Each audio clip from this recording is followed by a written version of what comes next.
केलेला आहे युवा मोर्चाच्या पदाधिकाऱ्यांनी भाजपच्या, काय पहिली प्रतिक्रिया आहे?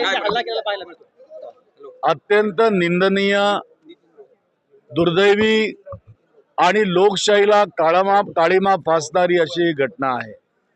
एकीकडे सभागृहामध्ये बहुमत प्राप्त झालं, त्या बहुमताच्या जोरावर बोलत असताना मुख्यमंत्र्यांची भूमिका ही लोकशाहीवादी असते। ते सांगतात की जरी आम्ही बहुमतात आहोत तरी या ठिकाणी आम्ही विरोधी पक्षाला न्याय देऊ, त्यांना सोबत घेऊन महाराष्ट्र राज्याचा विकास करू। आज जेव्हा त्यांच्या युवा मोर्चाच्या लोकांनी प्रदेश काँग्रेस कमिटीचं कार्यालय त्यावर दगडफेक केली, तोडफोड केली, शाई फेकली, याला काय हे मिळून काम करण्याचं तंत्र समजायचं आम्ही? यालाच राज्याचा विकास समजायचा? यालाच मुख्यमंत्री ज्या पद्धतीचं आवाहन विरोधी पक्षाला करतायत ते समजायचं? हे काय लोकशाहीला मानणारं कृत्य आहे का? हे संविधानात हे कृत्य बसतं का की विरोधी पक्षाचं आवाजच दाबायचं?